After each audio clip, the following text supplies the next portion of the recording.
everybody. Welcome to ABA Inside Track, the podcast that's like reading in your car, but safer. I'm your host, Robert Perry Cruz, and with me as always are my fabulous co-hosts. Hey, Rob, it's me, Diana. And it's me, Emmy, Jackie. Well, howdy, everyone. Hi, Rob. Welcome to our show. I think this is the first time in a while we've sat around. We have the full mic set up in the. We have two turntables and a microphone in here. Wow, that's amazing. Where it's at. It's been a while since we've recorded all together and with the setup and not tried to have to rush it due to various other commitments. But I guess we're hitting that time of year.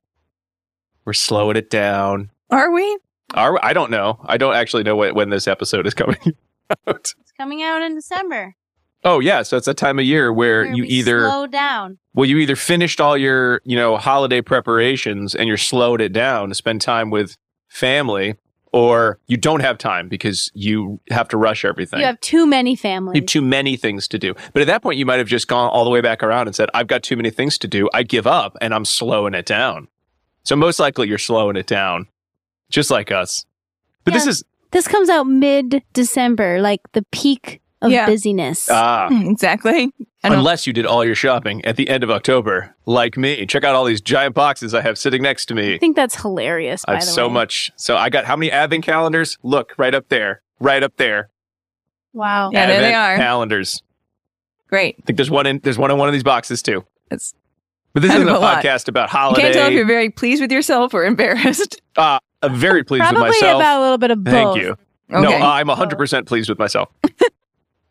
But this is not a podcast about how to prepare for the holiday season. This is a podcast about behavior analysis and behavior analytic research, where every week we pick a topic and discuss some relevant research articles. And this week we're going to do something a little different, because it's that time of year where we slow things down or get hectic. Either way, we're going to do a little bit of both in this episode. Diana, what are we talking about on this episode? Because this was your brainchild. So if it's a success, everyone email at abainsidetrack@gmail.com and tell Diana, great job. And if it's the worst episode you've ever heard, well, same email address. No, it's actually a different email address. Oh, it's a different one. Yes, it's ABA Blinside Blad It's at called- Blinside it's called- Track. Diana's Haters at gmail.com. Yeah, Diana's Haters at gmail.com. We keep them all in one place for her. Thanks, guys. Okay, so in this episode, we are doing something different, like Rob said, and we're just going to talk about one article. So that is a little bit different for us. 50 minutes. Yeah, exactly. When it's low. That's the slowdown part of the season. No, so this article is really awesome. Should I tell you what it's called? Nah, let them guess. I'll go ahead and tell you. It is Function-Based Treatments for Escape-Maintain Problem Behavior, a treatment selection model for practicing behavior analysts. And that was published in, I think, 2011. 2010. 2010. Yeah. Back when BAP decided nobody needs to know I what don't year remember. articles are published. I looked it up for you all. I looked it up too, and then It's I in the promptly notes. forgot, apparently. I Folks, it's in the notes. I put it in the notes. Did you? No. What did I put in the notes? Put question mark. The GOI, question mark. So I filled that in for you. I'm looking at the article, which doesn't have the year on it. So this was published in Behavior Analysis and Practice, and apparently the year 2010. And it was written by Geiger, Carr, and LeBlanc. So we're just going to talk about this article today. Rob has been charged, first and foremost, with giving us a rundown of this article. And in case you couldn't tell by the title, we're going to be talking about strategies for addressing escape-maintained behavior. And this was also a listener request. Multiple listener requests. What? Actually. To talk about escape-maintained Well, problem behavior. Tis And the they're like, season. and are there any specific research? And that's where I think you got the idea. It's multiple Oh. listener requests. I think it was listener I'm Kelsey. so sorry that I forgot. And it was listener Melanie, maybe. Hmm. Yeah. Well, thank you, Kelsey and possibly Melanie. Melanie-like name. I love this article, so I'm excited for that. So we're going to do a rundown of it. And then what we did, instead of reviewing other articles, because honestly, like, there are so many articles that could go underneath this category, Yeah. right? But we thought it might be useful for folks. Instead, Jackie and I wrote some scenarios, and we're going to talk about the scenarios together and use what is available to us in the Geiger article to make some suggestions on how we might address the problem behavior in the scenario for that hypothetical person. Yeah. And that's where it's going to get hot because I have not read any of those scenarios. So anything I say way to is come totally prepared. off the dome based on I said I was going to do that based on the article, based on my own professional practice, because I want to just come in and just, boom, what are we thinking? Hot takes. All right. Of course, luckily, this is a recorded podcast in which, for all you know, I messed up terribly and we deleted that file and started again. And I sounded much smarter in the second one. And then you weren't even included. And then I just muted my mic for the second half of the episode. But the goal is we will not do any of those things. But let's see how it turns out, shall we? Okay. All right. I'm ready. This is good. And this article, I think, I feel like it is a very narrow Venn diagram of individuals who would say to articles like Geiger, Carr, and LeBlanc, that's a great article. It's a great summary. It references a lot of articles. It will give more details to some of these paragraphs. But it really doesn't help me as the podcast host because all I'm going to do is talk about other articles that kind of say exactly what you summarized in your article. So, So you feel like they didn't write this with the podcast host in mind? No, and I'm a little disappointed. It was 2010. It was like, maybe was that pre-Serial? So maybe they weren't thinking podcasts. Oh, was it? Maybe. What was Serial? Jackie's going to look. Fact checker is on it. There were podcasts, but, that was back people thought, do I need an iPod to listen to it? Not really that many. No. This article takes me back because this was in like the halcyon days of BAP. And the articles were very much like practitioner geared. Like, here are some strategies. Yeah. Right. I love these ones. I love this era of BAP. And Serial came out October 3rd, 2014. Okay, so they weren't was even way thinking. Before Serial. They made, I don't know what That's podcast. They might have thought. been listening to, like, Grammar Girl, I think, was out there. So it's the only old podcast I can think of. All right. Well, yeah, I don't know. Serial was like the first podcast I listened to. Me too. So this also, I also love articles like this because they have so many great summaries per paragraph. And then you're going to get the LeVar Burton reading Rainbow at the end. But don't take my word for it. Mm-hmm. Here's the article you can read for more information. Consult your local library. I just want to throw out there, I don't even think I had an iPhone in 2010. It's possible. Oh, I did not. Yeah. 100% no. Right? So I didn't have any way to listen to something. I had an Android flip phone. A flip phone that was like, not quite Zach Morris, but pretty Mine pretty close. Could text, but you had to like do the number 1, 2, 3, 4, 5, 6. Me too. Yeah. Wow. Yeah. An old article. Old. An old article described by old people. Here we go. So for many of us, and the research will bear this out, we have supported clients and families who are dealing with problem behavior maintained by social negative reinforcement, colloquially referred to as escape-maintained behavior. Colloquially. It's one of the most common functions, which is one of those statements of like, of the 4 functions, this one is one of them. But it does occur in, maybe anywhere from about like 35% of individuals with developmental disabilities. That's from a Pace Dorsey et al. Study in 1994, looking at SIB. And the SIB in 35% of 152 individuals was escape maintained, with attention and automatic coming in 3rd and 2nd, respectively.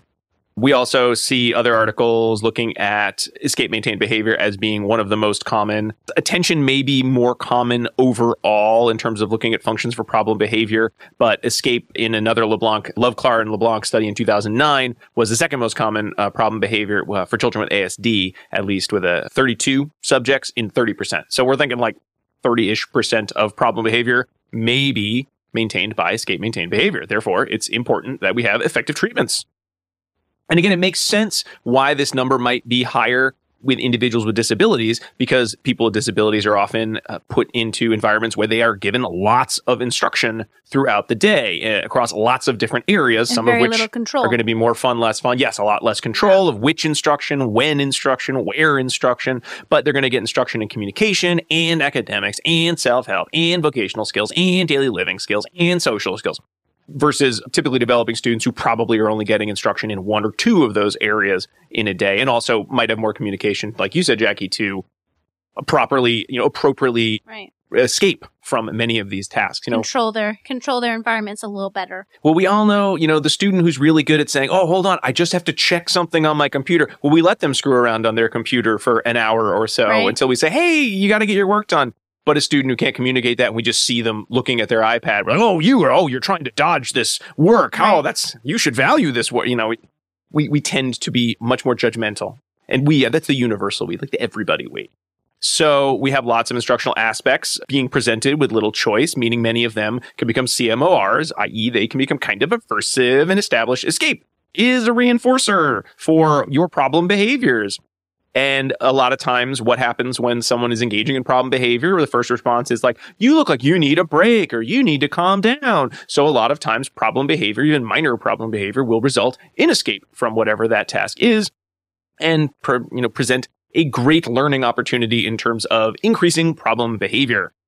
So when it comes to treatment of problem behavior maintained by social negative reinforcement, escape, you need to know the function. So we're assuming pretty much everything in this episode we're talking about is escape maintained. Someone did the FA, someone did the ISCA. Yep. It's escape maintained behavior. These strategies will work less well, if at all, if you are talking about automatic or attention maintained or tangible access to tangibles. Yes, there is a really nice article by Iwata and colleagues. I think it was written in 2002, maybe. And they show that if the behavior that you suspect is escape, but really is attention maintained, that the treatment is contraindicated, meaning it'll actually make the behavior worse. So with automatic, it won't do anything probably. But if it's attention maintained behavior and you put escape maintained hypothesized treatment, it will make things 100% the worst. So don't do that. Don't do that. So once you know your function, and we're assuming known functions for today, then your goal is to, let's make a treatment where we either eliminate that contingency, right? We can weaken the EO for problem behavior. We can decrease the aversion of environmental events or whatever antecedent is cueing problem behavior. We can teach alternate means of accessing escape as a reinforcer, or we can reinforce alternate behavior that is more valuable than escape, i.e., compliance is usually what we're talking about there. Or let's say completion of tasks rather than compliance. Right. I like that. that. I don't love that. Because what we want is to say, hey, this work's not so bad. No, really, it's fun work. Oh, you like this work. And not fun work like, Mavis Beacon teaches typing, a super fun version of typing, but like meaningful work. I think it's fun too. Okay. I'm just saying, I don't just mean like gamifying all work because some people might say, that's not how you teach, but that's neither here nor there for our conversation here. I did Mavis Beacon at some point, and I thought it was so fun. Do you know who else teaches typing, Jackie? You? Mario. What? Oh. Mario teaches typing. Shut up. He does. I don't know if he does animoore. Mario and Luigi? Unless you have a DOS running computer these days. Oh, we had the Mickey Mouse one, too. We had a Mickey Mouse typing one. But I don't think SpongeBob may teach you typing. Kids don't do typing tutors anymore. They just they use phones and electronics all the time, so they're constantly typing. Their thumb type. For us old, let's go on the Wayback Machine. For us old people, it was like, you don't have a typewriter probably, but do you have a word processor? Who knows? We must teach you how to type. In high school, I had typewriting class. Wow. Yeah. They didn't do that. We had to do typing tests. We had typing class, but it was with a computer. Oh, yeah. We weren't rich and fancy like you guys. We all had typewriters from the 1950s when our school, we had like a typewriting school. What's it called? Like communication school. Kind of school? Yeah, they did like typewriting only. That shut down because it was in the 1990s. So so they gave all the typewriters to the school. And so that is how I learned how to type on an old-fashioned typewriter. Well, you might say there's no need for an old-fashioned typewriter, but I would say there is one. If you'd like to hire Tom Hanks to be in your movie, he apparently collects classic typewriters. Oh, I've got one in my house. Maybe he'll come over. Well, we're going to get Tom Hanks on the show, ladies and gentlemen. You heard it here first. Tom Hanks. Would you like to talk about science of human behavior for like an hour and a half? I'll give you a typewriter. We got an old typewriter. All right.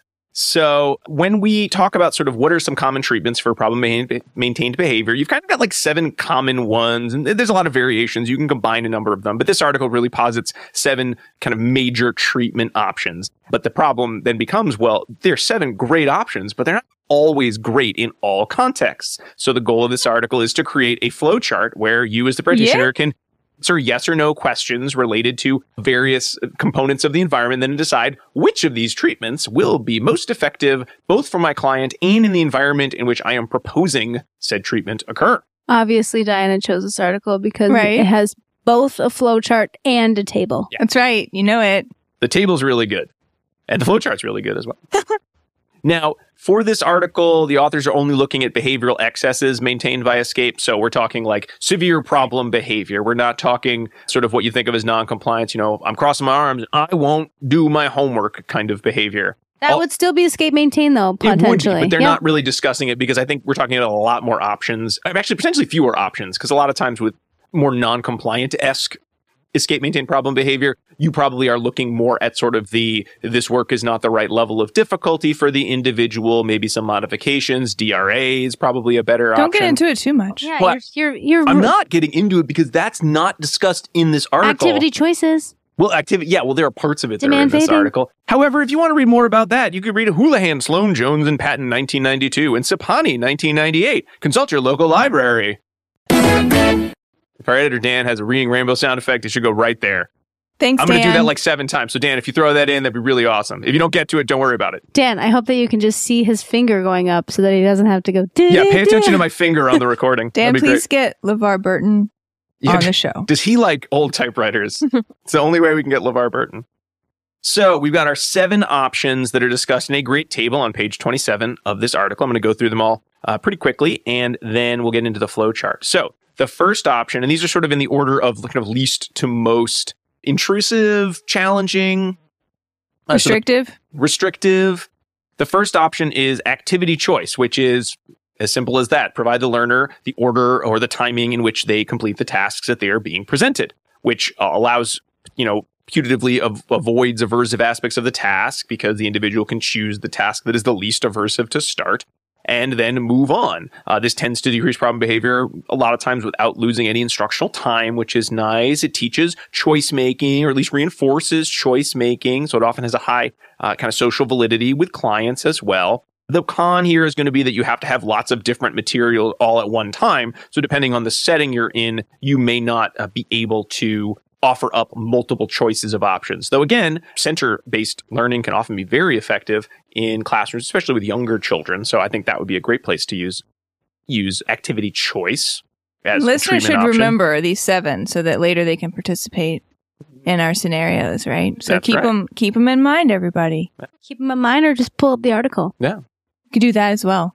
It's only an antecedent-based intervention, which means that if it doesn't work, you're SOL. So you got to come up with something else potentially to pair with activity choice. A second option would be curricular and instructional revision. So what if there were aspects of the curricular targets or the procedures that are aversive on their own? Can we change them to either eliminate those features or at least kind of attenuate some of those features? Now, this would abolish escape as an effective reinforcer because, well, you don't need to escape a task that you are capable and interested in doing.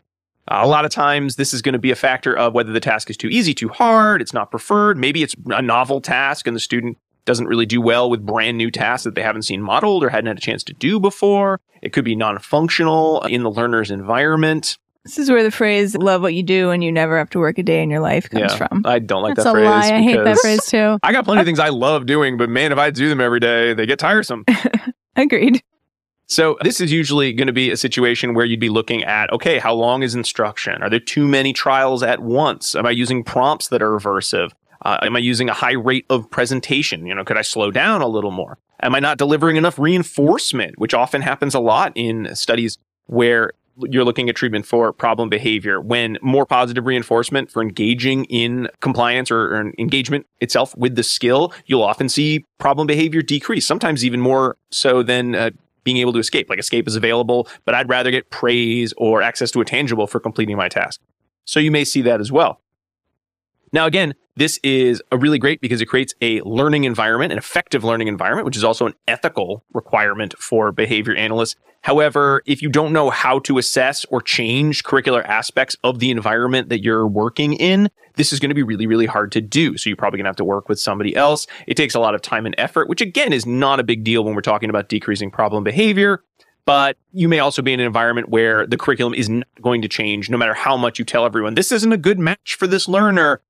Again, you may be stuck with, this is what we're going to learn, and they just have to deal with it, which again is not a really conducive response to decreasing problem behavior and using curricular and instructional revision.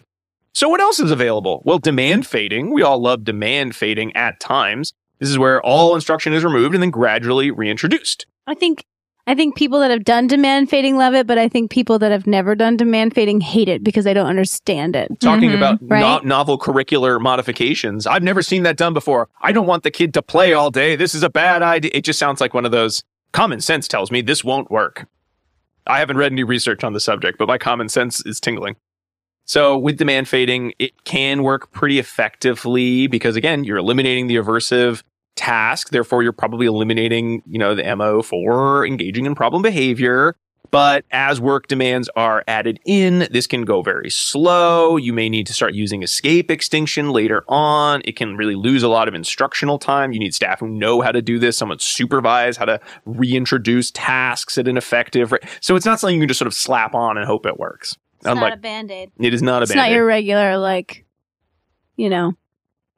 It's a commitment. Mm-hmm. Yes, it is a commitment. I remember you did it one time. Way back in the time machine, a long, long time ago. Oh, yeah. That was the first time I ever saw it happen when you did it. Okay. When you were working with younger kids. I honestly don't know the exact scenario. Me neither, we can but talk about it later. Yeah. In my head, I remember it. I mean, I would say demand fading is a key component of skills-based training package. There's a demand fading piece there, although that's more of a functional communication training. So it's not exactly the same thing.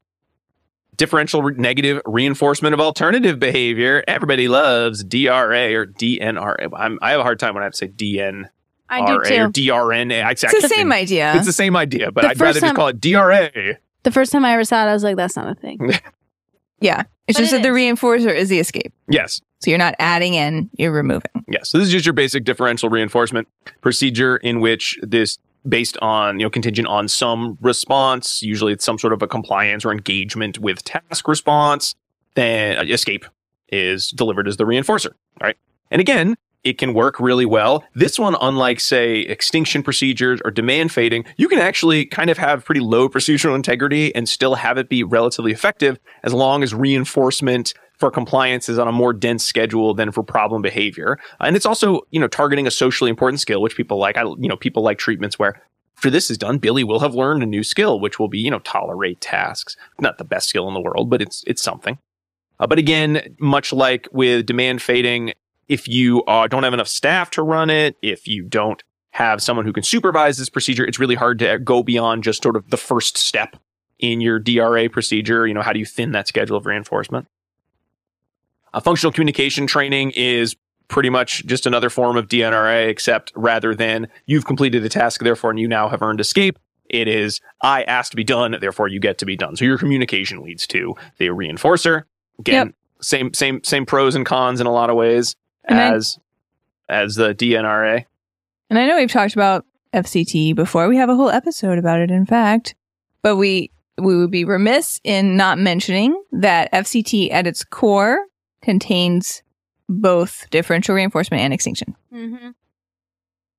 It does. It does. And sometimes people forget that. Yeah. You don't always see it, right? But it is a component and principle embedded in there and part of why it works. Now we're moving on to, I don't want to say like the dregs of treatment, but maybe not one of our favorite treatments. You're up in the high numbers now, right? Yeah. Like these are certainly the more restrictive options. Mm-hmm. I don't know if this is necessarily more restrictive. What number are you on? Oh, number 6. Oh, DNRO. Okay, differential negative reinforcement of 0 rates of responding. You can always slap a DRO on it. Hey, kid, be good for a little bit of time, and then escape will appear contingent on your safety in the short interval I have started with, and then I will increase that inner response time. Yeah. It's longer and longer. So if your NCE involved, like a hold before providing the reinforcer, it would look just like this. This, again, requires you to be able to know what is the ratio I need to start my schedule on so that there is less effort to remain safe than to engage in problem behavior. You then need someone to supervise to ensure that there's enough schedule thinning going on. It might not be as effective as the DNRA procedure because you're not really teaching anyone to be tolerant of engagement with tasks so much as just like white knuckling your way through some period of time. But it can be easy to do. So in a pinch, it may be an appropriate response. And we'll go through the flowchart to talk about when it is or is not appropriate. And now we're getting into kind of our last one would be non-contingent escape, which is just escape is delivered independent of what's going on in the environment. It is only based on time, some sort of fixed or variable schedule. You would want to use a dense schedule, at least more dense than the schedule that is currently in place for problem behavior leading to escape. It immediately works and it continues to provide a functional reinforcer, right? Like You know, Immediately. there's no need to have problem behavior to escape. Look, escape is right here. And again, it's an antecedent intervention, so some people might like it if you really are in an environment where problem behavior can't safely occur, so you need the problem behavior to go away as quickly as possible. However, you're going to have to start with such a dense schedule that it's going to be really hard to necessarily implement. There's always the chance you'll get some adventitious reinforcement, though that doesn't really happen very often, at least in the literature. So, this is a procedure that if safety is number one, can be very effective, but at the same time, you're going to need a lot of supervision to sort of then thin that schedule. You're not really teaching any alternative behaviors. And then finally, it's not really one of the 7 treatments, but escape extinction can be used for almost any of these treatments in which you continue the presentation of the aversive activity and eliminate the availability of escape contingent on problem behavior occurring. Again, you can combine it with other treatments. However, it doesn't really work by itself, so it would be something that isn't additive to other treatments. It requires a lot of effort to implement it. It may result in an extinction burst of responding when you first use it, which again, depending on your environment, may or may not be tolerable for the client, for the stakeholders. So again, use as you will. And I think, if you look at sort of like, Greg Hanley and his team looking at the idea of televisability of ABA, escape extinction definitely falls into the not televisable section of treatment plans, unless we're talking about sort of extinction in the sense of like when we have it in like functional communication training. So that very subtle extinction is in place, but you wouldn't know it because we have such great reinforcers for the alternate response. Yeah. I think most people think of escape extinction and it's like, Billy, you're going to do this math sheet. And I don't care how much you hit me in the face. I'm going to hold it right here. It's pretty unpleasant for everyone involved. Yeah, nobody loves it. Yeah. And I think, partially why we want to do this episode is because when you hear escape maintain behavior, a lot of people, like, that's where their mind goes right away. It's like, well, if it's escape maintain behavior, you're going to need to do escape extinction. I'll hold you here until you finish. Yeah. And we want to highlight that there are many other options to address behavior that's maintained in this fashion that are not escape extinction, and understand, the challenges and the reasons why people may not want to go that route. Mm-hmm. Also, if you're going to use escape extinction, you need to have a lot more staff. Yes, and you need someone to be able and to supervise. And a real it's darn being good done reason. safely. Yeah. Yes. Mm-hmm. So probably it would probably be something along the lines of a procedure that needs to have, like a medical procedure. You may still have to use escape extinction. There's a lot of literature looking at how can we avoid the use of it, though sometimes it does appear it has to be a component of the final treatment package. Though again, that may not always be the case. It just kind of seems where we are now. Yeah, and it seems like most of the research that's come out on like challenging behaviors can be done without extinction. Yeah. So I mean, and if you were maybe in an environment with few resources and the problem behavior was minor or moderate, you may be able to use escape extinction and have it be tolerable. However, it does always run that risk of, you're not going to have the child engaging in any behavior that's unsafe, but you really have to be careful that you're not just setting up an environment where the child is learning to do the bare minimum just so that you go away and don't use escape extinction. Sort of like, what if I used the crappiest DRA procedure with my escape extinction? It probably wouldn't look bad, but it also probably wouldn't create a child who loves being in that setting. Loves me, right? Or loves you, the person implementing it, yeah.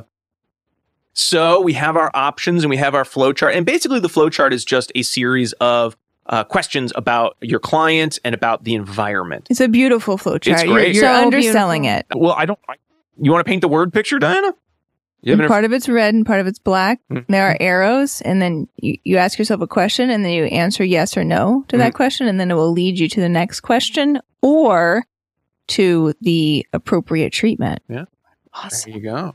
And it's pretty much always, if you're answering, more yeses means more choices. Like if you have all yeses, you can pick any of those 7 options and decide if you want to use escape extinction or not. The more no's you have, the more that you're kind of going to be put into, this is the box, you're probably going to use this treatment, or this is recommended as probably your top choice of treatment.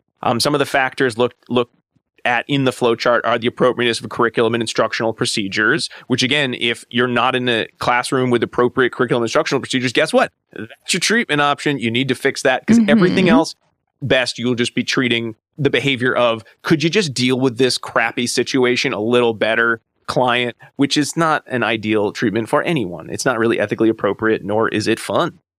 The next questions start looking at the behavior severity and the tolerance of the individual in the environment, depending. So pretty much how fast does this problem behavior have to go away to maintain safety?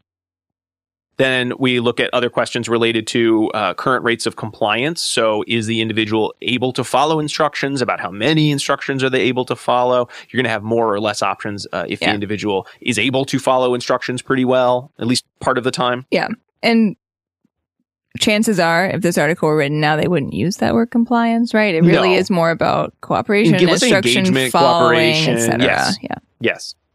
Then some questions about the environment related to, is it possible for the client to get away effectively from instruction? Is it a matter of, do you have the staff to allow that student to move to another space? Sometimes it's a matter of modifying. So, hey, they're going to earn escape and they can escape at the desk they currently work at. So they're not leaving, say, the classroom.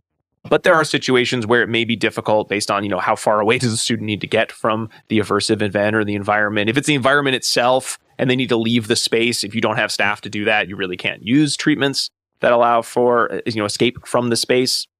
And then finally, if you're able to do everything, great. Now you're just asking, all right, well, what is the most pressing clinical or educational goal? Is it communication?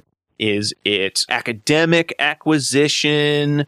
Is it a quality or kind of a piece of work, work? Is it like the quality or accuracy is more important? They're doing all their work, but it's not as good as it could be, or it's not as right as we would like, right? Is it a situation where this aversive event is going to be bad no matter what? I'm going to the dentist tomorrow. I have to go to the dentist. There's no way about it. So that's the skill I have to work on, just tolerating being at the dentist. So maybe it's a toleration response. And there's no way around it. Going to the dentist is kind of crummy. I go to a great dentist, but it's nobody likes having things scrape their teeth.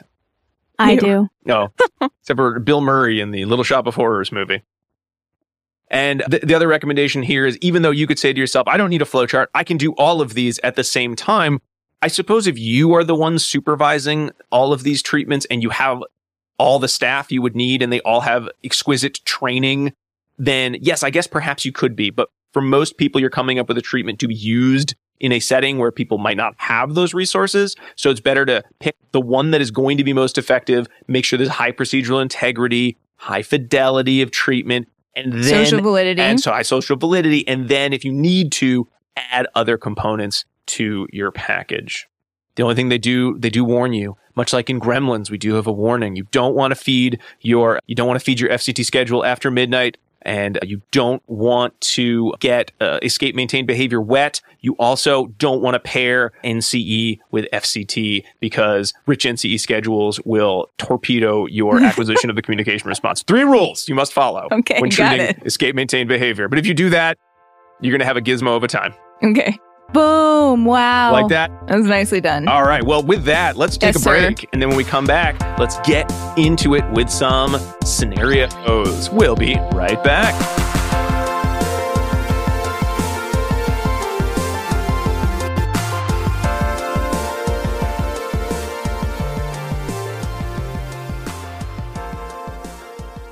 Do you want to be a BCBA? Sure, we all do.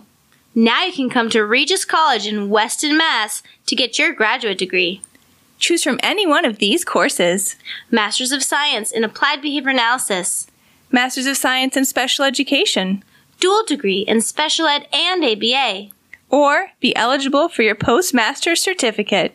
You can complete your degree and be ready to sit for the exam in 2 years. And our 2017 grads had a 100% pass rate on the BACB exam. Come enjoy practicum placement support, ethics mini handbooks, PhD-level professors, small class sizes, and a service trip to Iceland. If interested, don't delay. Supplies are limited. Learn more at regiscollege.edu. Again, that's www.regiscollege.edu, regiscollege.edu.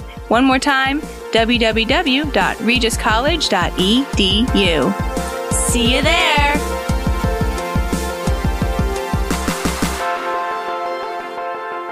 And we are back talking about strategies for addressing escape-maintained behavior. But before we get into those previously promised scenarios, I want to remind all our listeners that ABA Inside Track is ACE and QABA approved. And by listening, you're able to earn 1 learning credit. All you need to do is finish listening, then go to our website, abainsidetrack.com, or click on the link that's in your podcast show notes page.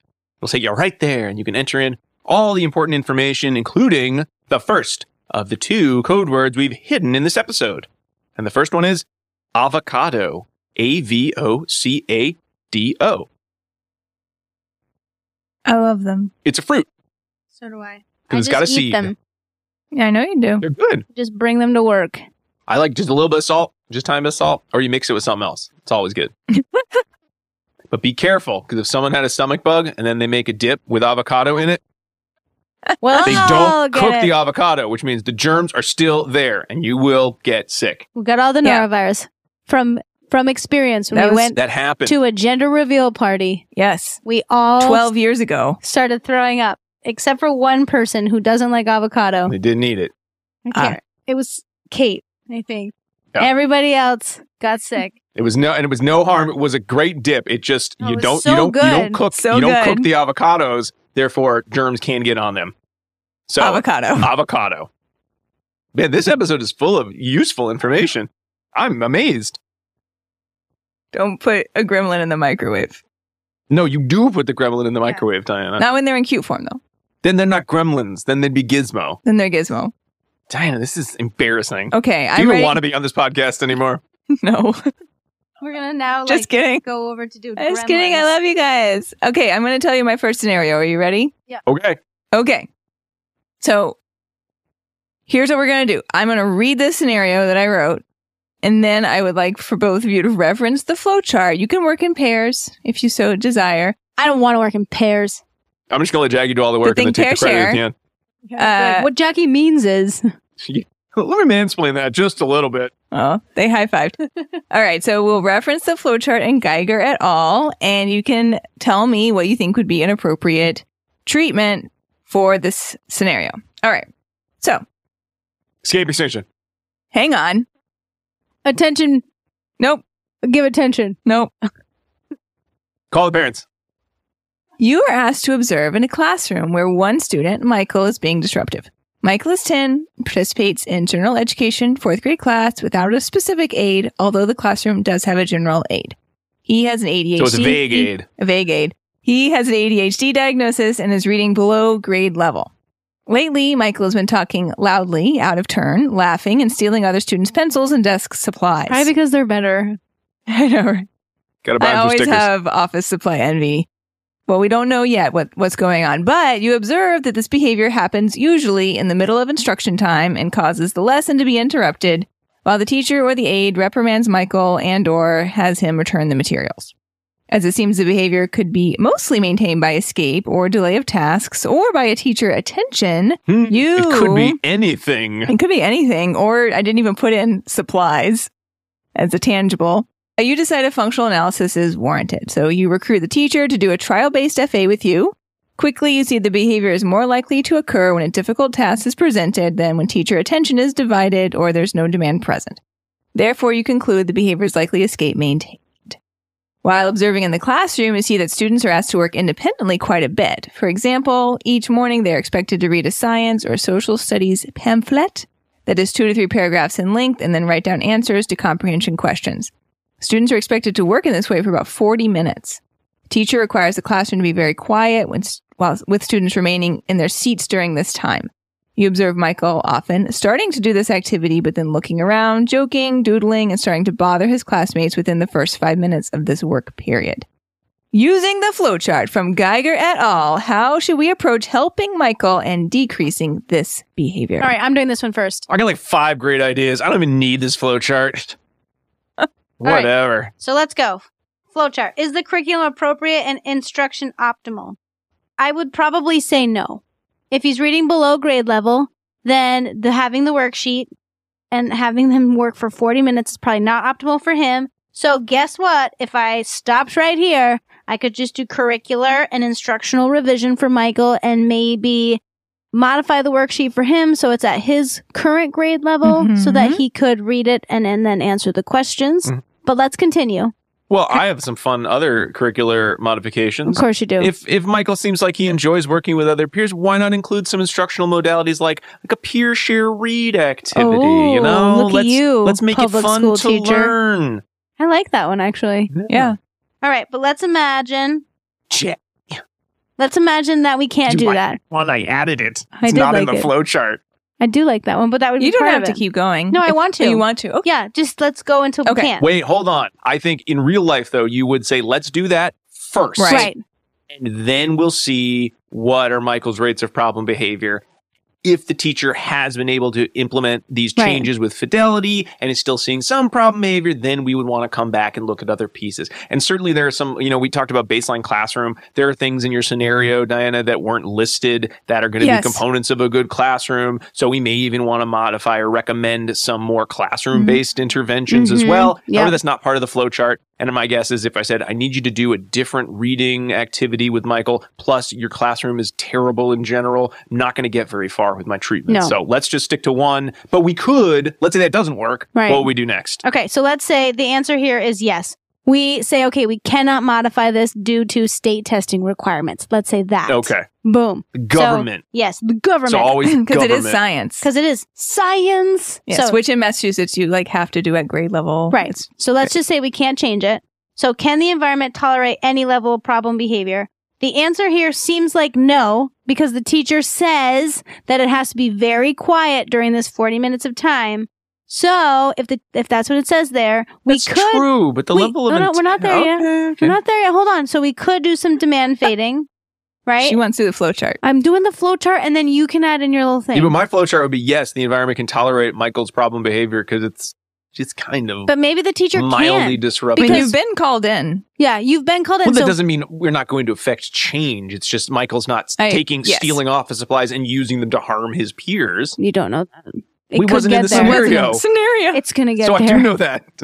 He's gonna be like, I I've got did a this. trial-based FA, stapler. Jackie. A trial-based FA. No, but we could do demand fading here, right? Yes. Yeah. That would be something Yes. that would be potentially easy for the teacher to do. I'm going to say, I think if our curricular instruction was kiboshed, no way is demand fading Okay. with a vague aid going to be tolerated in this setting. So the other option would be non-contingent escape. Yeah. Yeah, That one might work. Of right? Michael, I need you to do independent work. Try 2 your works. best. You're going to, well, it would be 2 minutes. time, yeah, like 2 minutes or however long it 'Cause is. he It has says he does 5 it for a minutes. little Yeah. bit and then he kind of wanders off. So it'd be like a minute of that. And then you can Play with a probably do fidget something at your desk. Yeah. Yeah. Or we could even have that peer come over. Then you could do some peer-based study. Well, that's We not could- non-contingent escape anymore. That's non-contingent that's true. attention. Yeah, you're right. Mhm. Okay, let's say the answer here though is yes. Okay, so yes, the environment can tolerate Michael's Yes. stealing office Because we're supplies. going to keep going. We're just going to Okay. keep going. Are there any demands to which the client already complies? The answer is yes here. So Yes, we have to let's just skip keep through going. this one. Is time away from instruction tolerable? I think since it's a center-based time, Yes. the answer would be yes. I think so too. And this is where I think activity choice could come in which handy. is the most important. Hey. We're not there yet. That's where we are, number 4. We skipped number 3. Oh, okay. Sorry. You could say no, but we are also saying yes here. So we would Yes, keep we are going. going to say yes here. So I mean, yes. if we said no, if the time away, then we could do activity choice. But if we said yes, then we might have to do some FCT. Yeah. That's what I would go. Yeah. I would go for. Or DNRA I'd probably is go listed DNRA. down Yeah, here. I'd probably go DNRA. Because You I would? think that would be something that's missing in the classroom already. So I might even say, hey, do you have other students who are engaging in like milder forms of problem behavior? Because I don't know about all of you, but when you watch most students in centers, I don't know about there's all y'all. usually more than one Michael-ish That's behavior true. going on. When Michael happens, then Michael 2 Yeah. comes, and Michael 3B And we're comes. calling it escape, maintain, but like there's definitely Oh, a yeah. social component happening here Absolutely. too, Yes. right? So being cognizant of that is probably smart. All right. So Good job, All guys. right, scenario 2. You can read it. Woo, woo. You can read your You 3, want- and then I'll read my 3. You sure? Yeah, let's do it. I want to hear your voice. Oh, that's very sweet. just like the book. Thank you. Let me hear Diana's voice. Cross off your. Okay. So scenario 2, therefore, is as follows. A client on your clinical caseload, Hassan, is a 14-year-old in a residential school for individuals with significant behavioral challenges. He has a diagnosis of ASD and has been living at his current residence for the past 2 years. Hassan communicates using modified sign language and has a limited repertoire of one-word requests. While he has a history of hitting and kicking, over the last 2 months, these behaviors have increased significantly. Previous functional analysis indicated his aggression was likely maintained by escape from demands. Lately, whenever he is asked to complete academic and some leisure tasks, including previously mastered tasks such as sorting, name ID, puzzles, or listening to books on tape, He's bored. he has been engaging in significant aggression. How old are these books on tape? Right? They are ancient. It's like a little record player with the books. It's like, come on, He's get like, this I'm kid an iPod. 14. Well, I'm 14. Okay, we'll Okay. let's discuss. However, he has been engaging in significant aggression towards staff, included head-directed hitting and biting. Last week, one staff had to go to the ER with a concussion, and another received a significant bite to their arm. You need to keep your staff safe and figure out how to help Hassan. Using the flowchart from Geiger et al., how do you recommend approaching this problem? All right. Is the curriculum appropriate and is Hold on. instruction optimal? No. I even want to get before that. The question might come up, well, you should probably, because it was an old FA, do you need a new FA? And I would say in this situation, given the severity of the problem behavior, Maybe. you have an FA that has been done. I guess it depends. Was it done like 5 years ago, or was it We done don't know. right at entry into the residence? He's only been here for 2 years. Yeah. Yeah, but again, where was it? It could have been done in Here. a previous district. At- Okay, at so his it's been within current 2 years. Placement. So I would say most likely you would want to move forward with treatment rather than You do know what another I would FA. do? I would take some antecedent data just to confirm your previous suspicion, right? Sure. So we can't say that indirect assessments, cause, but if you say, oh, look, this previous FA that get like 2 or 3 data points to just maybe potentially confirm that. Well, hopefully right? you were collecting that at the same time your staff are getting sent to They're the not. ER You're as not. well. But let's say you're not, though. Right? Okay, so you're taking no data at this really crummy well, residence. then it would be real quick. Yeah, Right? real quick, right? It could be real quick. Yeah. You could Yeah, I even don't think ask you- people what just happened. So Yeah.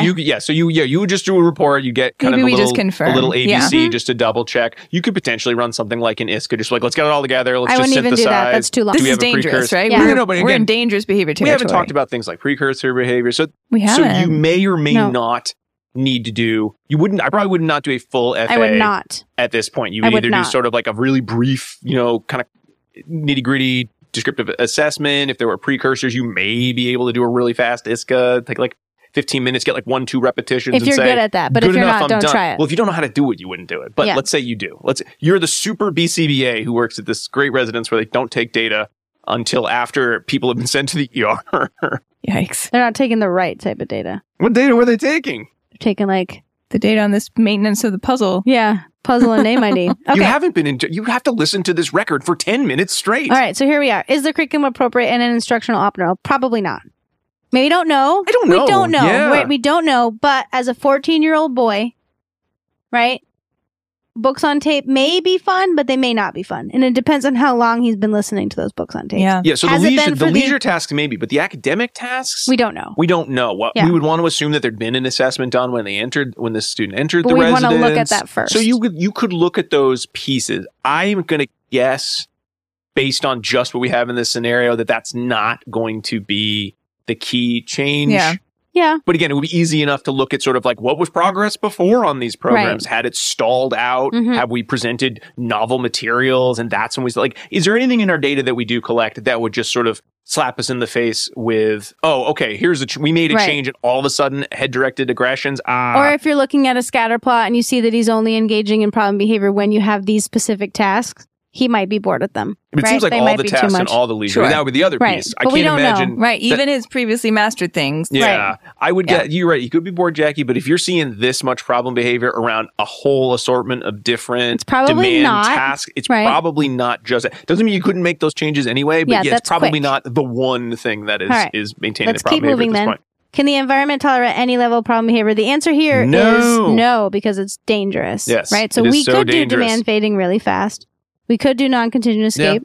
Could do both of those. Probably, especially if we aren't really sure about the curricular appropriateness, I would say demand fading might be the best one to go with because you should see an immediate decrease in the problem behavior. Mm-hmm. And then as part of your reapplication, what's the word I'm trying to say? Reintroduction. Reintroduction of those demands, you could probably do some, assessment type tasks with them to make sure that the demands are being faded in a way that is not overly aversive. The tasks aren't overly aversive. Right. You can present one thing at a time and see if he's tolerating some of the old work when it's shorter Right. periods of time. Okay. And then are there any other demands to which the client already complies? Doesn't seem like that. No. So again, we could do Demand fading. or non-contingent Probably escape. not going to... The asterisk... So on this one thing we didn't bring up is there's an asterisk, and the asterisk points out where it is more likely that you would use escape extinction. Right. You could use it for any of these stages of the flowchart, but the asterisk is sort of like, this is probably where you would see escape extinction. Right. It doesn't sound like we would be using escape extinction due to the severity of the problem behavior here. Yeah. And so then you could use activity choice, right? Is time away from instruction intolerable? You could do activity choice, but again here... Well, it is tolerable because we would all much rather have safety than we would book on tape. Yeah. We all love books on tape. Let's not get crazy here. I had a whole suitcase of book on tape. I did Those too. little golden books. Oh, I did they're too. the best. On tape. Turn the page. Turn the page. Okay. And I then had a chance to buy this is a website Humble Bundle where they're like, you can buy a whole bunch of whatevers for like $20 and a lot of it goes to charity. And they had one where they're like, hey, do you remember those old audio cassette versions of The Hobbit and The Lord of the Rings with a full cast? And yes, I remember those. We used to listen to those all the time on car trips. What is coming to our house? No. I just have the digital versions of them in the cloud now, so I can listen to a full audio recording. I think this was before the movie, so now you probably just watch the movie. okay. And then the last is, which is the most important clinical educational goal? It'd probably be communication. Be communication or tolerance of aversive event if there's an aversive event occurring around academics. You don't know, Possibly. right? It could be. But at that point, I'd probably say other curricular targets and use DNRA. Who knows? Maybe. You know what? Could be all three of them because we don't really know everything. We have a lot of staff. They're not good at taking data, but I bet we could train them to do all three of these procedures. Right. Okay. If need be. Very good, Made everyone. it all the way. Yes. The only other thing I would probably add... wouldn't get anywhere past given the severity. Or sorry, number 2. I think Number demand 2. fading is what I would That's what I do meant. here. Number But 2. I just would also add, like, this was a really quick uptick in his behavior, right? So I think you'd also want to just look at other stuff going on, because maybe he's having headaches, maybe he's got like an abscessed tooth, right? Stomach pain, like all of those could produce a lowered tolerance to demands. And he's a 14-year-old boy. Lots of things happen when you're a 14-year-old boy. Puberty. That's how we say it around here. Puberty. Puberty. So there may be some additional considerations given that particular profile. Nice job. So you want me to keep going? I'm sorry we forgot. I feel like I don't always forget medical because it always comes up. I usually don't. But I feel like medical is one of those things. Someone says something like, "Oh, was there a doctor?" I'm like, "Medical. We got to rule out medical." Yeah, me too. I knew that. That was part of it. Okay. I just want to get on my flow chart so fast. I understand. Okay. All right. So number 3 here, we have Yara. Yara is a new client on your caseload. She's 5 years old. She just started in the ABA classroom at your clinic. She loves music and squishmallows, but she seems to get overstimulated when the environment is loud or chaotic. Could you operationally define overstimulated, I should have read yours before I made please? one. Teacher. Similar. I like to start my consultation by being overly pedantic about terminology. I will not do that at this time. We can worry about that later. Okay. She arrived to your clinic. Imagine I'm making a sour face for the rest of our intake. Great. Do you want me to I'm derail and talk about that? No, I don't. I was doing a bit. I'm doing a bit, Diana. It's a bit. Okay, do it. Go. She arrived to your clinic with a textbook, but does not use it independently. You've seen her whine and pull teachers by their hands to communicate her needs. Your teachers have started working with Yara on common introductory programs such as gross motor imitation, matching identical objects, stacking blocks, and the ring stacker. I love the ring stacker. Classic. But no books on tape. Something's missing. As you observe, you see that Yara engages in finger biting and face slapping of her own face during these work times, leading you to hypothesize the behaviors are maintained by escape from demands. More specifically, you notice that she pulls her hands free and engages in either finger biting or face slapping when the teachers attempt to prompt and manually guide her. You've observed her teachers getting frustrated that Yara is becoming more and more upset, and they're saying things like, I can't do anything with her. She doesn't want to do anything. Oh, that teacher needs a pep talk. First, I've got a book on tape that you might enjoy. First, how would you evaluate what is maintaining her self-injury? Next, how would you approach helping Yara using the Geiger et al. Flowchart? Discuss. Okay, well, I would do some sort of functional analysis of problem behavior. I might do a trial-based FA because they're my favorite. And I think Have we known that about you? I feel like Yeah, you've I bring never it up all said the time. trial-based FA is my favorite FA. No, we She have probably did an episode in 7. the trial-based I know, we FA. haven't done an episode on that in Long time. 200 I plus love. episodes. I love the trial-based FA because you can do it in the classroom, and I think it's really easy to understand for like teachers and educators. Mm-hmm. And I've had good success with the trial-based FA because you can also make it in a pairwise fashion. I think I'm more often if I'm using a trial-based FA because my go-to would usually be synthesized FA. However, a situation like this where it does seem to be problem behavior occurring in very specific situations that I've observed, I think something like a pairwise trial-based FA. I'm like, what am I looking at? Pairwise This was and the that. word I was looking That's for. Oh, good. Right. I got it. But I would do trial-based specifically with the Playing, pairwise. we're having fun. We're playing, we're having fun. Now, work, here's some work. Oh, it's not work. You don't have Right. to work. Okay, let's repeat. Yeah. And so on and so forth. So I look at my graphs. And there's a particular component of the work Right. that we It's the would want to prompting. evaluate. Yeah. Okay, It good. seems like the prompting. Seems like the prompt. That would be a component of All my... right. Let's do the Assessment. flow chart. Rob, why don't you Okay. go through it this I time? will go Because through it. I've been taking control. Well, it's not like I haven't You've just been interrupting and mansplaining. mansplaining. I know, I'm just kidding. You all have right. not been mansplaining. I'm going to womansplain you. You But go. what Rob means here, I'm just kidding. What would be the difference between... Would there be a difference between womansplaining and mansplaining? Just the identity of the person? No, it's historically women don't mansplain because we don't get the opportunity. So No, that's what I'm saying. yeah. So How would historically, it would there probably, isn't. there There would not isn't be. one. There isn't one right now because Okay. we've never had the chance. But is it only mansplaining? I guess mansplaining, it's only mansplaining because of the power dynamic historical Yeah. context, not Yep. because of anything specific. About Let me gender? mansplain it No. for you. It's the bottom of the ninth, 2 outs, and you got your treatment on third. It's not necessarily gender specific, except for the history that falls behind the man as always thinking that they're better. Would than it be women a better and world taking up all if- the oxygen in But the in the room. if when we said mansplaining, we were just referring to, you mansplained it. You used a lot of metaphors related to things that are traditionally No, gendered as male. no, Yeah, it's not like that. it's not No. that at all. No, I'm It's- saying, what if? Would 100 years from now, if that's how that term is used and womansplaining was sort of more gendered, it won't be. traditionally you don't gendered think we're terms? going to move past the binary in 100 years? Yeah, we're I'm not going to. optimistic. No, we're not. Okay. We're going to move on. Well, To I'll go sell my ahead. pitch to Saturday Night Live. All right. So we've done our assessment. We did our kind of pairwise trial-based FA, and we've got escape, maintain behavior. Specifically, when we looked at it, though, and I'm going to make some assumptions based on the scenario. It wasn't necessarily the tasks themselves. It was the amount of prompting required to engage. So it was prompting with the tasks, right? When she's trying to have it. Oh, no. It was when she is blocked from... When teachers attempt to prompt and manually guide. Okay, so that's they're prompting her during the trial, so they give the SD and then, touch red, and then they are prompting her to touch red. Right. That's when she's engaged, not they're prompting her to stop having SIB and then she's having more SIB. Okay. I think. Oh, Because that would be different. Oh, no, I'm not done. Okay. So I would probably start with curriculum appropriate and instruction optimal.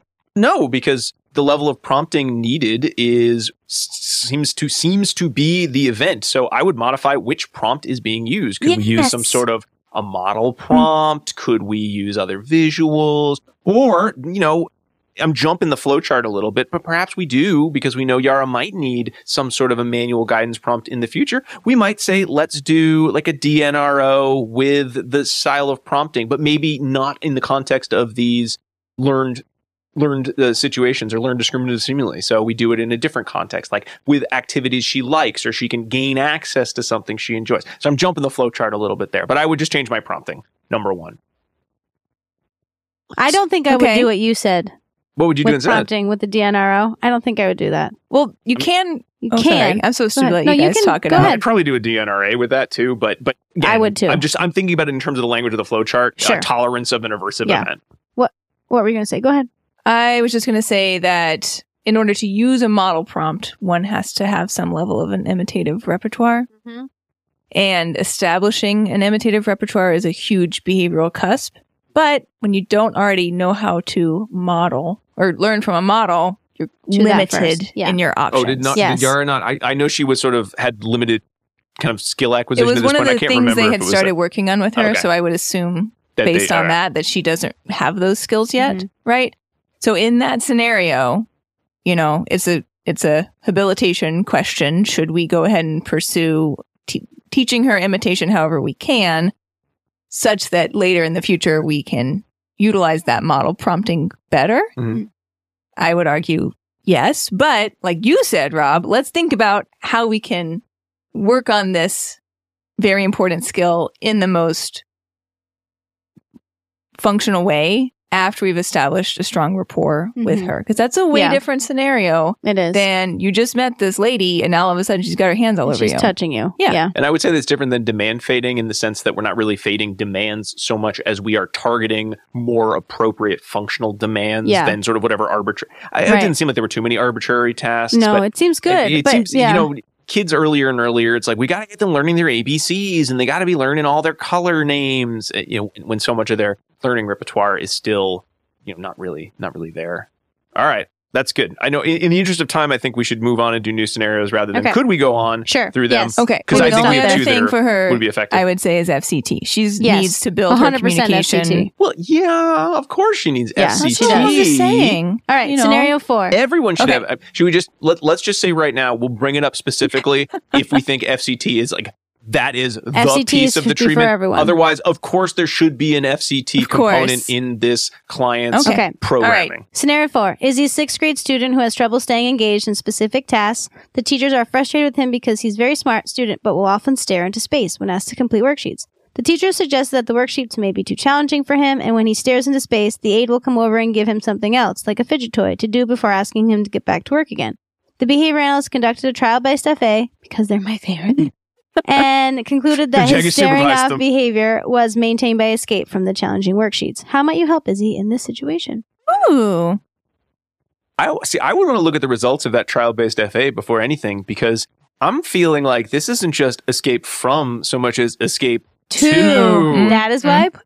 Okay, because that would be a big question of how much attention is he getting. So is it not that escape does not maintain a function, but when we're talking about the reinforcer, the quality of escape is so high when Izzy stares off into space. It's not only escaping from the task, but you are also then getting access to something. So I don't want to go on the flowchart. My first thought might be like, can we like change the quality of fidget and attention time rather than you could do that. Just going right to escape. Like, Izzy, you don't want to do your work, stare off into space. It's not hurting anybody. Right. This is not a severe problem behavior. It's but not. when you're on task, I'm coming over and being like, oh, I got my fidget spinner. Wow, look at you working on that. Here, hold this while you tell me about the work you're doing. Yeah. Or, you know, So I might try that first. Right. Non-contingent escape. fidget. No, it would be contingent. No. It'd be like it could be like a GRO fidget. We could do one. Could be also You non-contingent could do it now, escape yes. of the work with the fidget.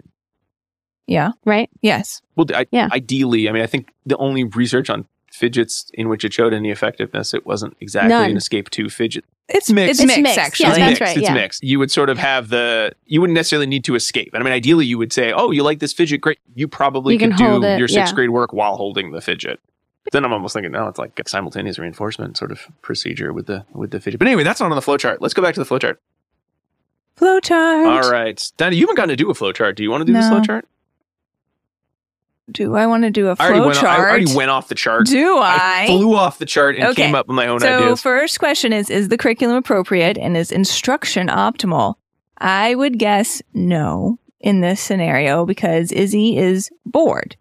He's looking out the window and or he's distracted, right? Mm-hmm. So we don't really know if it's because the work is too hard, too easy, or there's just something that's more interesting in the room. Any of those scenarios would produce a reason to do instructional revision, which in fact is my favorite, Jackie. Oh, I didn't even know it. I think I lo- actually did. I love it because you got to make sure you're teaching the right thing in the right way or you're not going to have optimal learning. Yeah, that's true. I would say something to keep in mind with instructional revision or curricular revision, instructional revision, especially when you start getting to those general ed 6th, 7th, 8th high school grades is when we're talking about curriculum, we have to think of curriculum outside of just the academic expectations because Izzy may be a very smart, it was listed as a very smart student. Yes. So it may not be a matter of like, oh, Izzy is totally able to blow past whatever the lesson material is. But we also have to think about that hidden curriculum of many students are asked to do long-term projects, work with other people, and they are not always taught how to do that. And many kids sort of just muddle through that expectation and then sort of find their lane of what is the most work I can do or the least work I can do and still not get in trouble in these situations.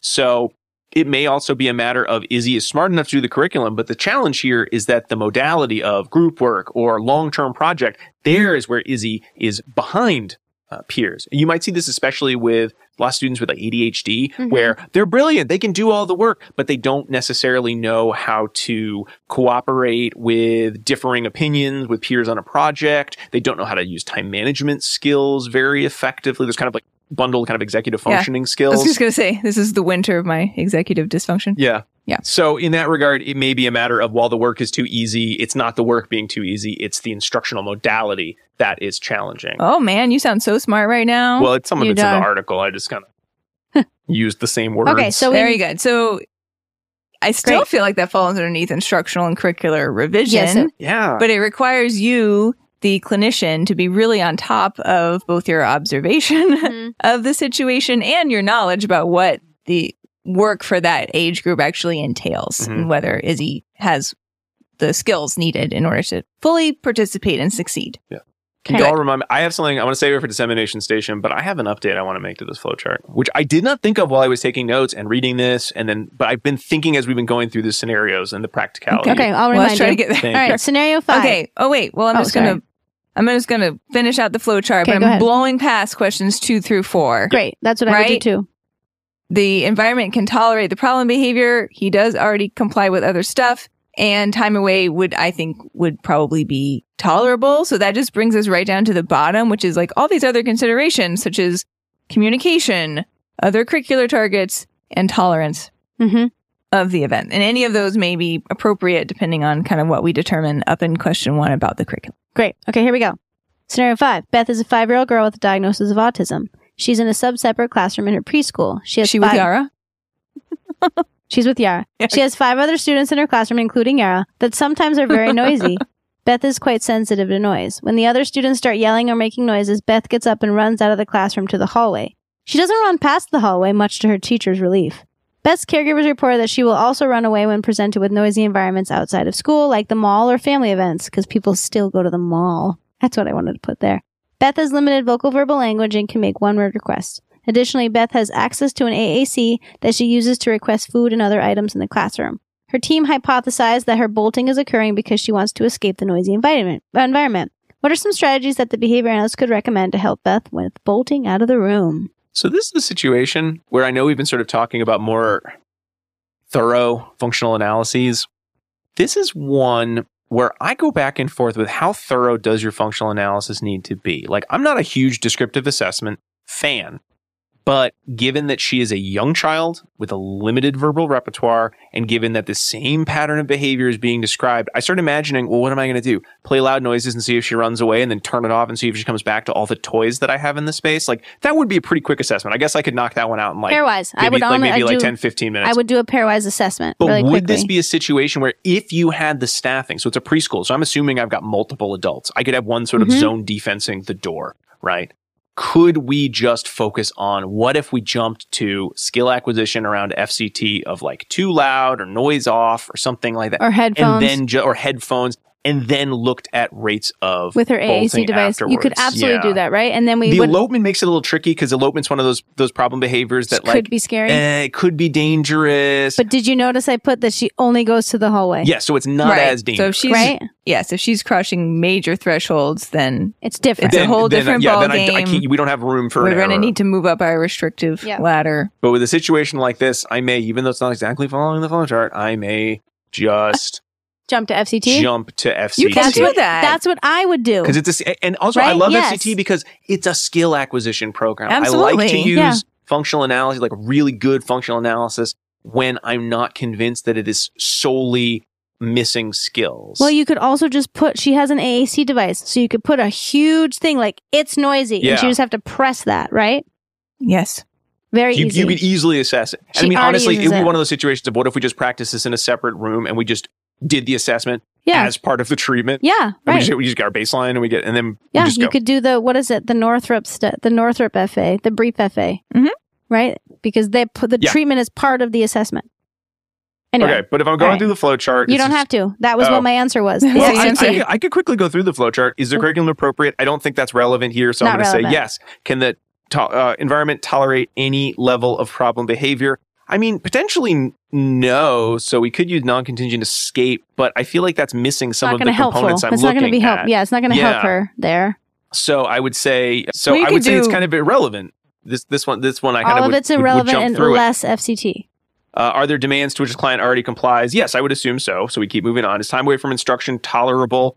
I mean, yeah. It doesn't seem like that's really the issue here. Nope. So what's the most important? So then we kind of come down to, let's say communication FCT. It seems like a great place to start given. Yep. Right. So we would teach her to ask for walks. We could have headphones available either non-contingently, or we could also teach her to ask for them. Yep. We may want to look at DNRA at some point because we know that she may be, let's say she lives in a family of construction workers and they always have power tools going. So she's going to need to tolerate loud noises at some point. That. So I want to be in a family of construction workers. Okay. I could last use one. That too. Scenario 6.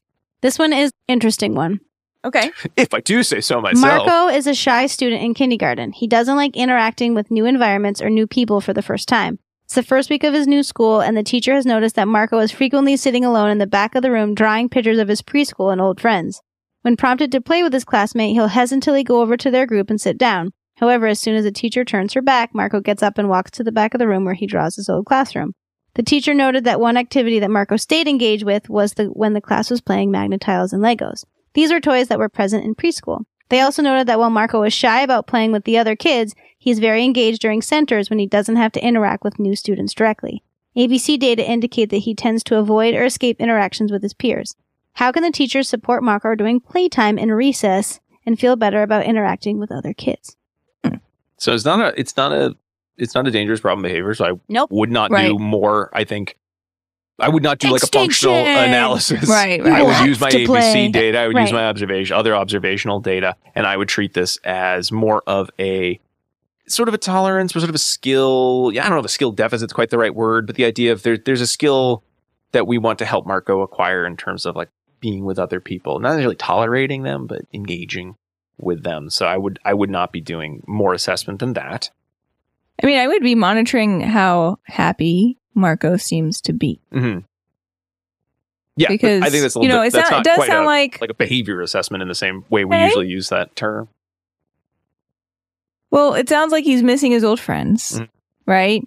So it's not that he doesn't maybe want to have friends, he's just missing his old ones. So that's what I would want to try to like figure out, because it's fine to want to be alone. That's not a problem behavior. That's not something we have to change. Nope. What we do want to monitor is, how we think he might be feeling about being alone. Mm-hmm. So if it seems like he's missing friends, then maybe we could try to set up a small one-on-one with Magna-Tiles arrangement, right? Mm-hmm. Yes, with preferred activities, with a friend in the classroom who we think might be a good match for him, and see if we can't do some building of those skills so that he has more success in the playtime setting. So I don't know how that fits into the flowchart. I mean, it kind of just jumps down to all yeses, and then you'd get to what's the curricular target, and then I'd probably say, DRA. I put this one in because you might not have to do anything. Right. Yeah. Right? It is the first week of class, the first week of school, right? That's I'm curious about something like demand fading, though. When we think about social expectations, would we think about that as a procedure of demand fading of like, Marco, it's okay. You can play by yourself. Yeah. You can play with the Magna-Tiles. Today, I'm going to ask Billy to sit so you can just show Billy how you play with the Magna-Tiles. But Billy's just going to watch today. Oh, you seemed very happy yesterday. Billy said he loved to play. Is it okay if you give Billy some of the that I would sort of think about it like a skill in that regard. So I could see demand fading actually being somewhat effective there.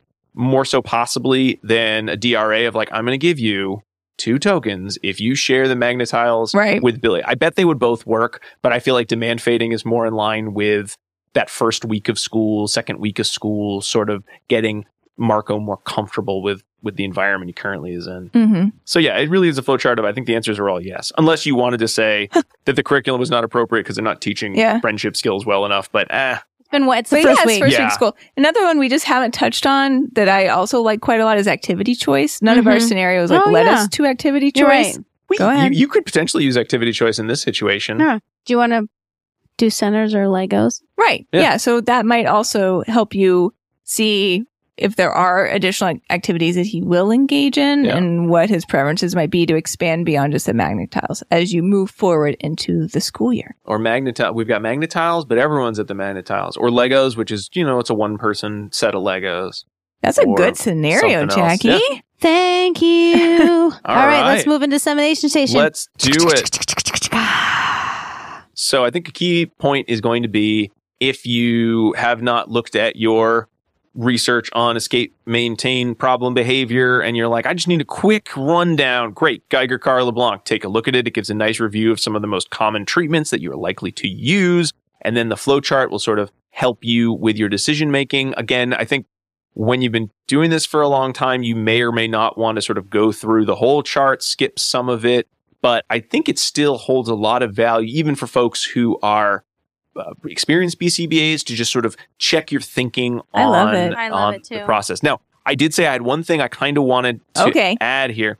And I think it is that there are situations, sort of like some of our last scenarios, where I may want to jump from step one all the way to the bottom right off the bat. And I'm not 100% sure if going through and the yes-no response is always going to be completely applicable to the situation. Right, and I think we proved that it wasn't, right? And that's okay. So then what would be the additional question that you would ask yourself before? Like, would it be a matter of, is problem behavior dangerous, yes or no, to begin with? And if the answer is no, then you just have arrows going to all the different kind of treatment, or go to the bottom. Maybe it's like, these are probably a good place to start, because it seems like it's more, let's help this child learn some related skills in the area that you're concerned about. And then if you're still seeing the problem behavior, or the problem behavior increases in intensity, okay, go back to the beginning and start again.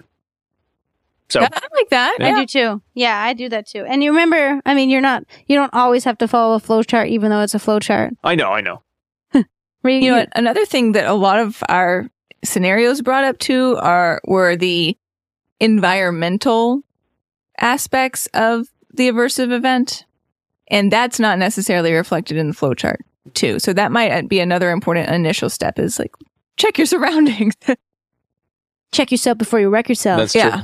I definitely see this flowchart is really focused more on intensive problem behavior. So depending on the level of intensity, you are going to find more or less branches on your flowchart. And they even say that in the, Geiger et al. Say in the art, this isn't for like kind of what we would have traditionally called non-compliance, which again, you might say like Marco, his behavior might be noted as non-compliant.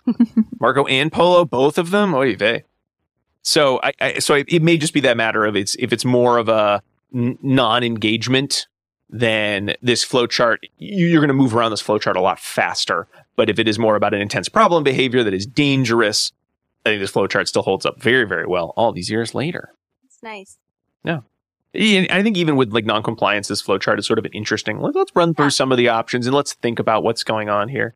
And then you can always do a very quick behavior assessment. If you really just want to do your ABC, just do your ABC. But there's a lot of other like pretty solid assessment options for you out there. All right. Cool.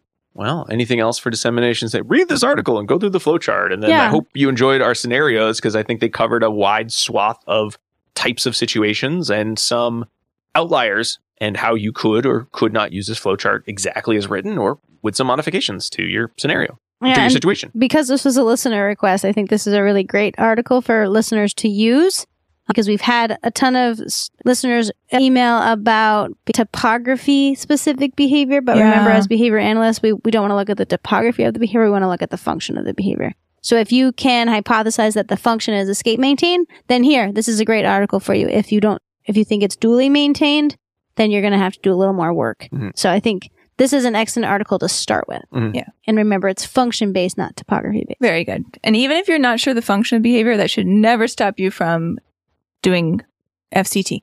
Yep. No, never. No. Yep. Everyone should know all of the basic functional communication responses, and everyone has a right to be able to ask for all those things. Yes. So we should never worry about if it doesn't match up with the function.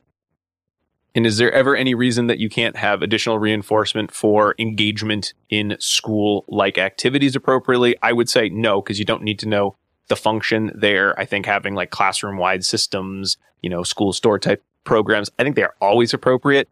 They will not always work depending on the level of intensity and the level of needs of the learner. So that is something to keep in mind, because you're not going to have the best token economy in the universe is going to be worthless if that curricular instructional level is not set appropriately. But doesn't mean you can't have it for your class as a whole. All right. And we'd never used escape extinction as an option in any of our scenarios. No. Not once. So for fun, let's put one in. No, let's slap one in one of our scenarios. No need. Nope. No need. We don't need to do it. We thought of a lot of other great ideas.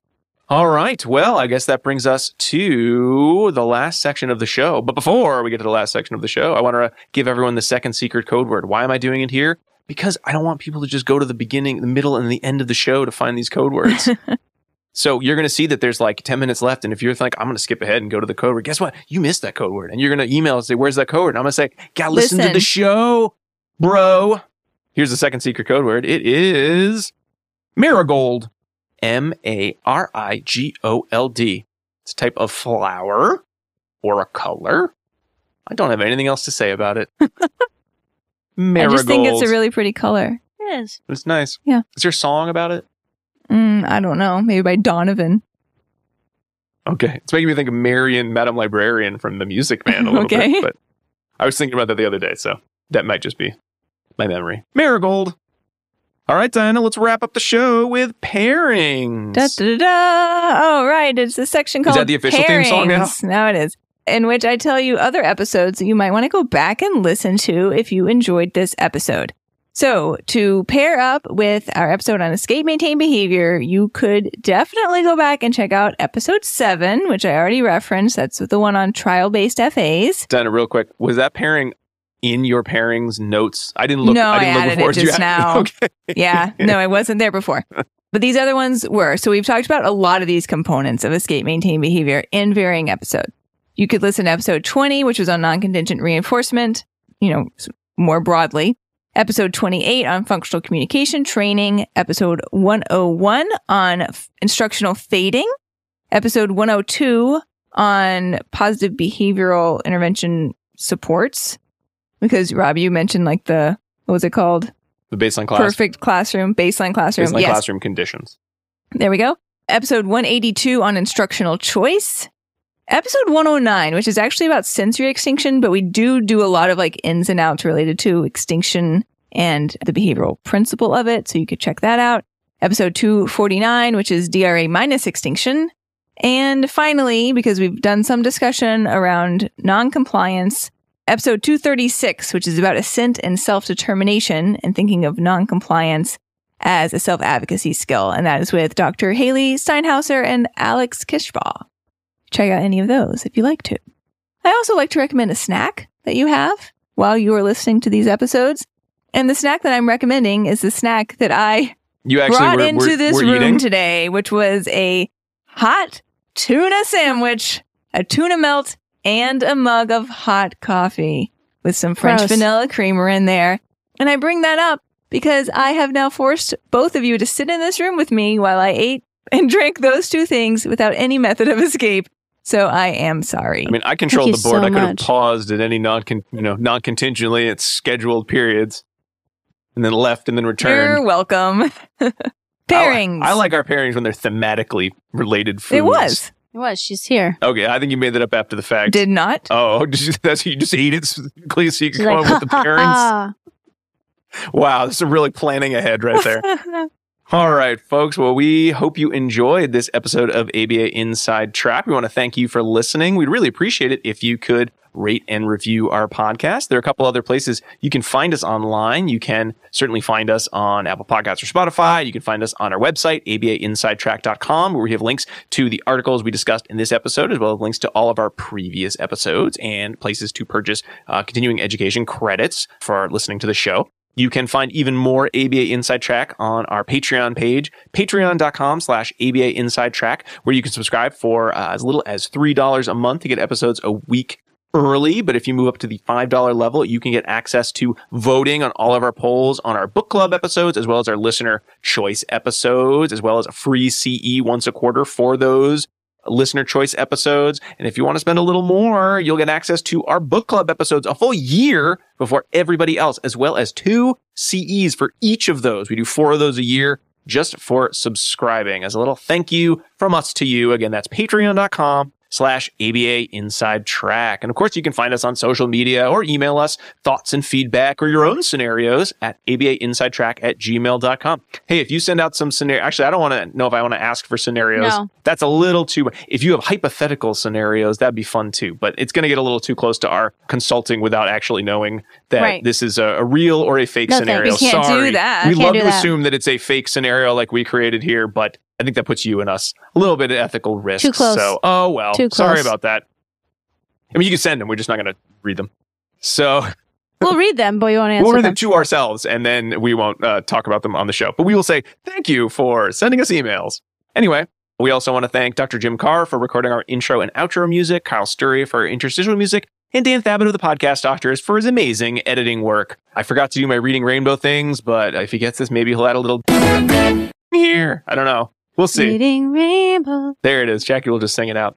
I can do All right. anything. Well, we'll be back next week with another fun-filled episode. But until then, keep responding. Bye. Bye.